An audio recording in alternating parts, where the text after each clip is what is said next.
¿Por qué para usted, el representante Goebertus, es riesgosa esta ley de seguridad ciudadana? Pues Juan Diego, sobre todo lo que yo diría es que esta ley llamada de seguridad ciudadana en nada contribuye a mejorar las condiciones de seguridad. Es cierto, estamos viendo en varias zonas rurales y también en algunas ciudades el incremento de hurtos, el incremento preocupante de homicidios.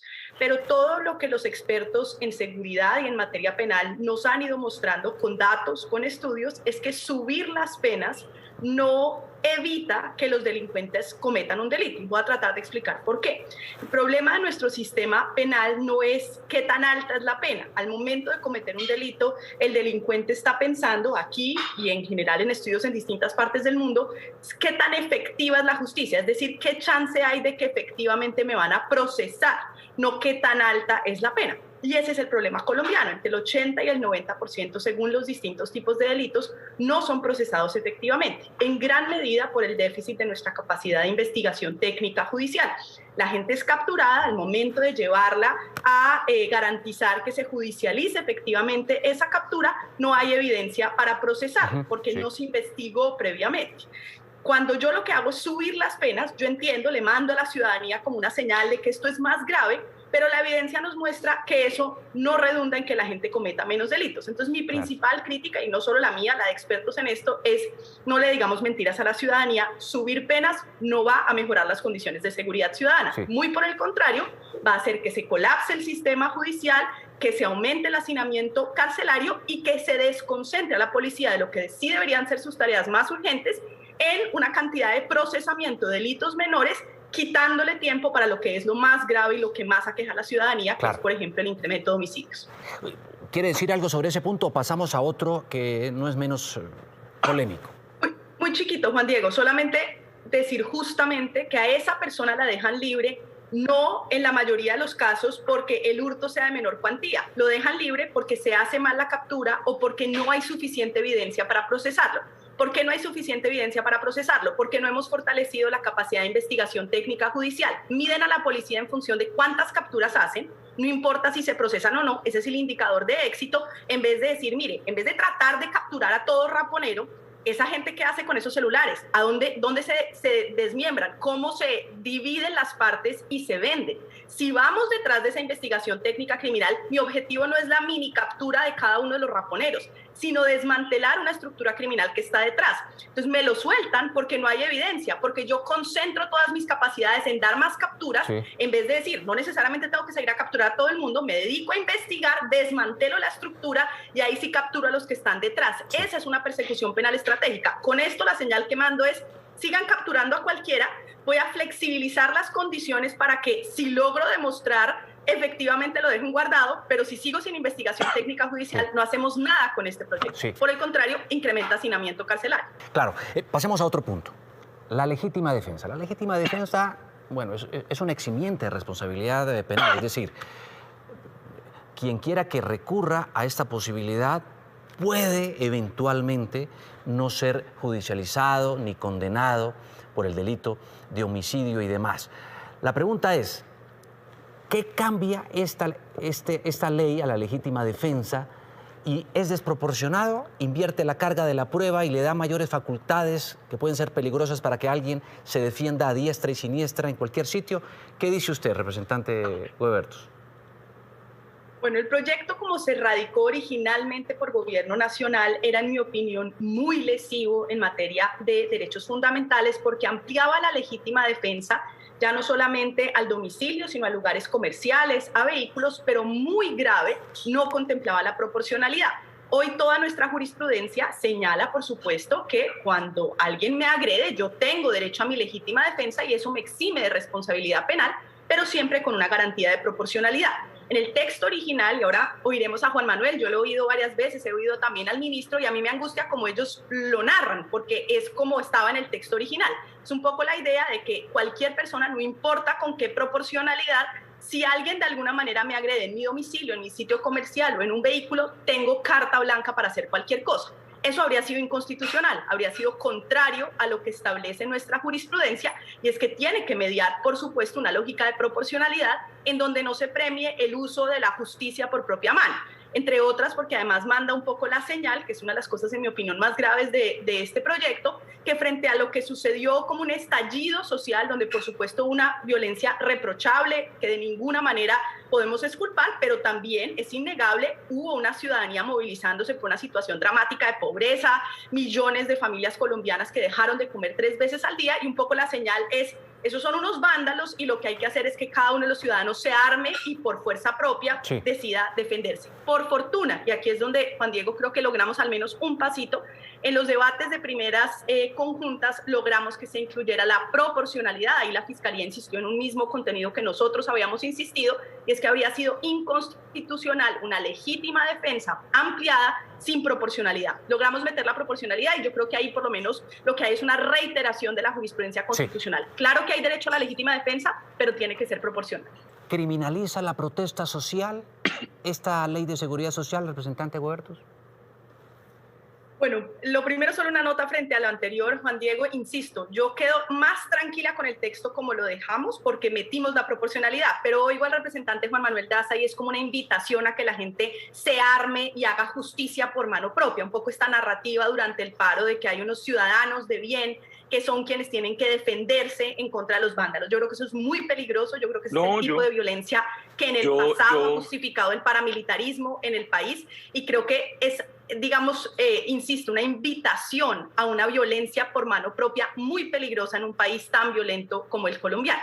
Paso, Juan Diego, a la segunda pregunta. ¿Criminaliza la protesta social, representante Huertos?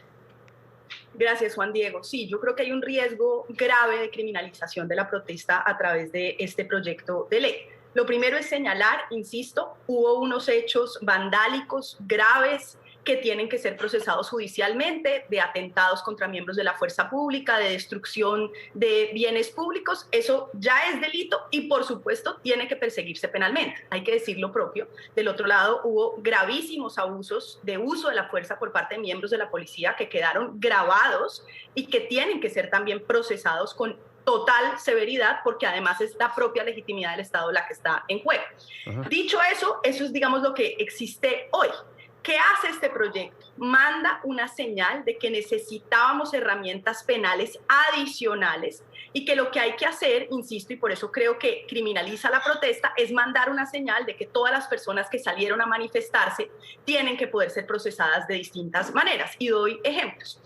Yo, por supuesto, no creo en el porte de armas blancas. Creo que en general Colombia, de nuevo siendo un país tan violento como es, debe promover distintas medidas de desarme en vez de promover la justicia y la violencia por mano propia. Pero ¿qué hace este proyecto? Vuelve delito el porte de arma blanca. Al año hay cientos de miles de decomisos de armas blancas, de cuchillos, de navajas. Eso es un procedimiento administrativo. Es importante que exista porque, insisto, tenemos que sacarlas de circulación. ¿Qué va a pasar con el sistema penal si yo lo que hago es dedicar a la policía, a los investigadores, a los fiscales a procesar penalmente todos los portes de armas blancas? Les quito la otra responsabilidad y los desconcentro donde deberían estar, que es persiguiendo organizaciones de crimen organizado, desmantelando organizaciones criminales. En cambio, la señal que mando es dedíquese a perseguir penalmente a todo el que tenga un porte de arma blanca. Mando una señal de que, y esto es muy grave, logramos acotarlo un poquito, pero crea un delito de obstrucción de la función pública. Tal y como estaba descrito, era ¿no? cualquier tipo pues, de actitud grosera frente a la fuerza pública, un joven irreverente, anárquico, que quieran gritarle a la policía cualquier cosa, incluso grosera, pues ya era la persecución penal. Por fortuna, en el último debate, logramos que quedara únicamente cuando ese joven ejerce violencia, que por supuesto la violencia tiene que ser condenable.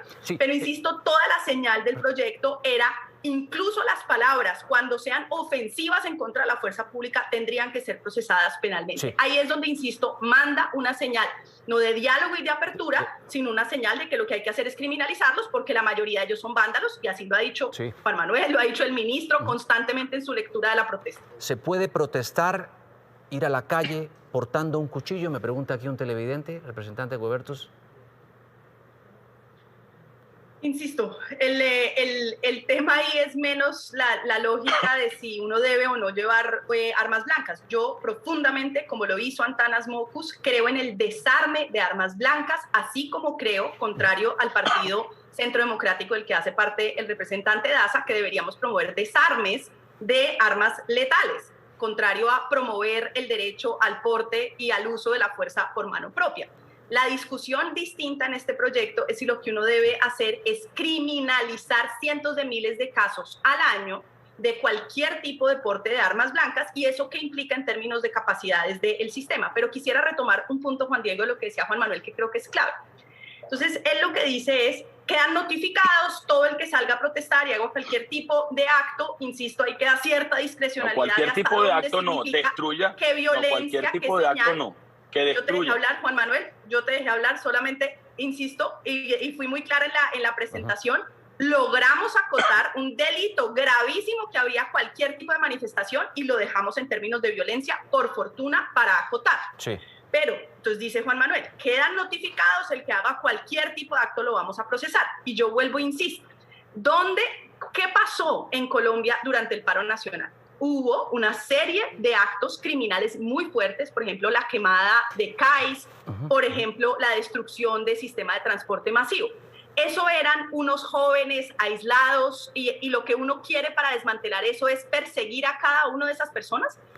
O quizás hay que preguntarse cómo llegaron los insumos, cuál era la provisión de esa gasolina para que llegara allá, cuál fue la organización para que algunos de esos actos se dieran. Sí. Y entonces la lógica no es ir detrás de cada uno de esos jóvenes, muchas veces instrumentalizados, sino cuáles fueron las organizaciones que estaban detrás. Porque si yo lo que entiendo es que estos simplemente son unos jóvenes y tengo que procesarlos, sí, pues resulta que en el marco de eso terminaron, y yo fui a hablar con gente que participó directamente en la movilización en 12 ciudades, muchos de ellos indignados, frustrados, con mucho odio frente a las instituciones. Mi rol como congresista era tratar de insistir cómo generamos un puente, porque la respuesta del gobierno Duque era, no los vamos a oír y no vamos a tener un diálogo. Entonces aquí es cuando insisto, Juan Diego, que el mensaje es importante, porque lo que está recibiendo mucha de esta ciudadanía, que no tiene oportunidades, que fue a estudiar por primera vez por su familia, como única miembro de su familia que fue a educación superior, y ahora resulta que no encuentra un empleo, o porque está tratando de encontrar un cupo en educación y resulta que no tienen cómo pagar una privada, y en la pública no encuentran el cupo porque resulta que no le fue suficientemente bien